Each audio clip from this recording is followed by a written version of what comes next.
ध्रुव जी के वंश में जिस समय सुखदेव जी ने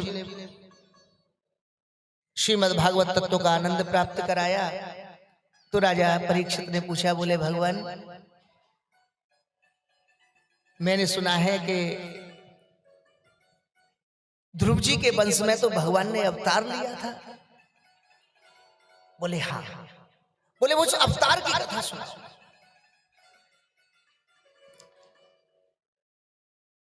तो प्रियजनों, राजा अंग की ध्रुव जी के वंश वर्णन में राजा अंग का चरित्र सुनाया। राजा अंग ऐसे हैं, अंगम सुमनसं ख्यातिम क्रतुमंगिरशं गयम सुनीता गंशया पत्नी शुशुभे बेनमुलवणम। राजा अंग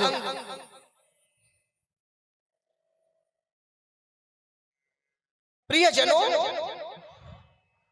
राजा अंग बड़े ही धार्मिक थे, लेकिन इनकी पत्नी सुनीता, जो मृत्यु की पुत्री थी, उनका स्वभाव, क्योंकि मृत्यु की पुत्री थी ना, अगर इसीलिए कुल देखा जाता है कि कैसे कुल की कन्या लेनी चाहिए।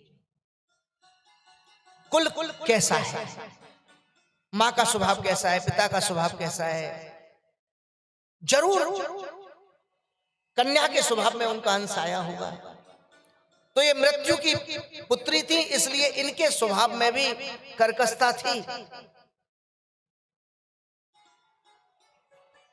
तो प्रियजनों, इनके जो पुत्र हुआ वेन, वो बड़ा दुष्ट हुआ। उसके अंदर मृत्यु का स्वभाव आ गया। उसे सभी को हानि पहुंचाने में बड़ा आनंद आता था, बहुत आनंद आता था।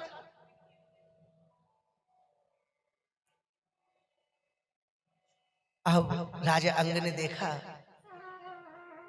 कि मेरा पुत्र बहुत दुष्ट है, तो उसकी दुष्टता से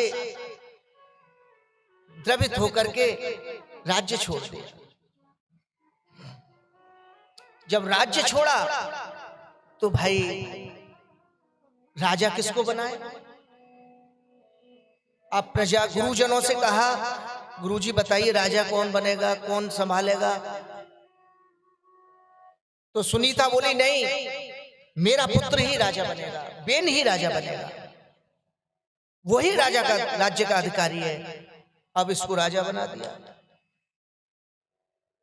जिस समय इसको राजा बनाया, इसने तो राजा बनते ही न यष्टव्यम न दातव्यम न होतव्यम ध्वजा क्वचे, कहीं यज्ञ नहीं होगा, कहीं कथा नहीं होगी,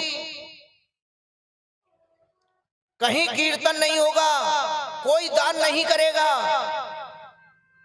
कोई ब्राह्मणों को दान नहीं करेगा। ब्राह्मणों का अहित करने लगा।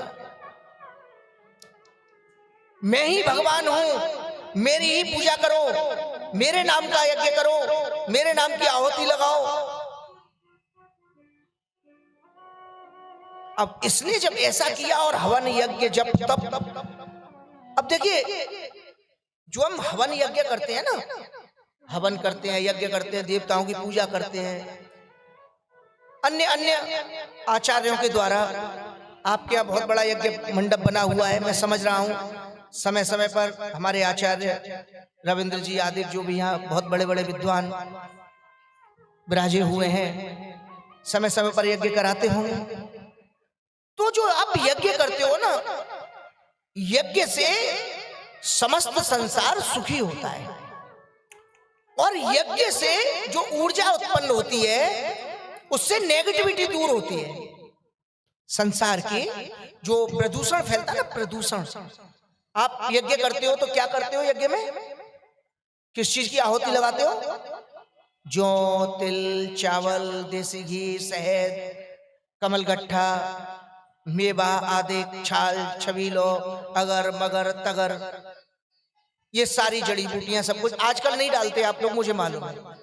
कहते हो मिलते ही नहीं गुरुजी, मिलते ही नहीं गुरुजी।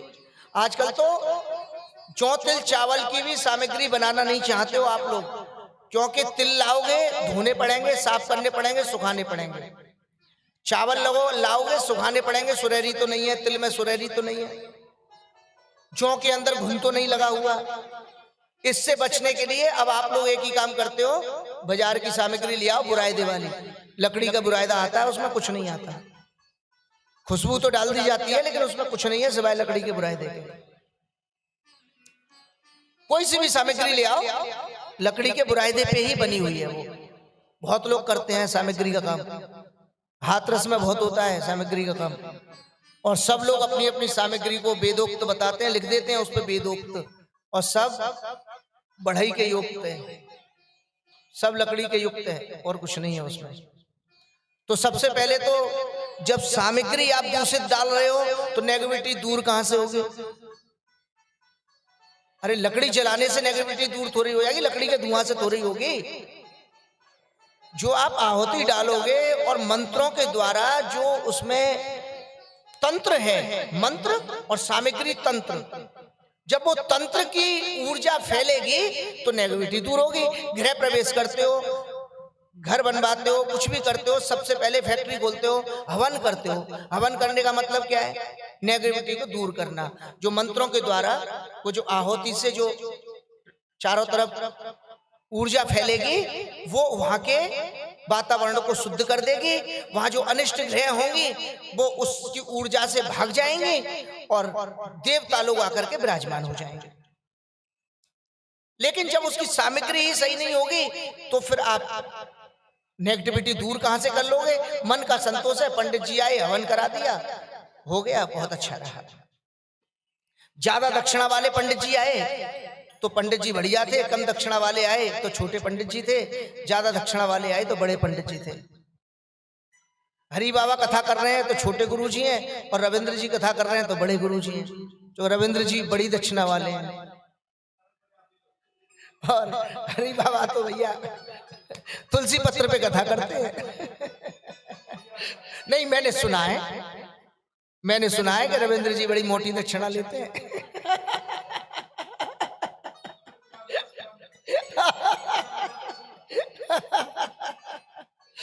नहीं, अच्छी बात है। देखो, ठाकुर जी आपको इस योग्य बनाए और ठाकुर जी ने कृपा की है। रविंद्र जी गुणवान है, और भी यहाँ पर जो विद्वान विराजमान है। कल हमारी महाराज जी से बात हुई, जो यहाँ विराजमान है, नाम भूल गया हूँ, राजकुमार जी। राजकुमार जी तो कल थ्रू आउट संस्कृत में ही बात की उन्होंने मुझसे। तो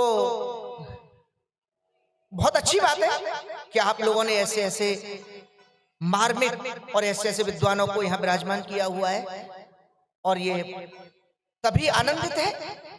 और ये सौभाग्य मुझे भी प्राप्त है कि ऐसे विद्वानों का साथ मैं भी यहाँ के करता हूँ, और आप सब लोगों का साथ मुझे मिलता है। ये मेरे लिए ऐसा नहीं है कि मैं कथा करके चला गया। ये 3 सेक्टर, ये हनुमान मंदिर, आप सब लोग मेरा परिवार हो। मैं रहता वृंदावन में जरूर हूं, लेकिन मुझे याद यहाँ की आती है। आप लोगों से बहुत स्नेह मिलता है, बहुत आनंद प्राप्त होता है, और बहुत विशेष आनंद की प्राप्ति, बहुत अच्छा लगता है। जाता सब जगह हूं, लेकिन यहाँ की याद नहीं भुला पाता। तो प्रियजनों,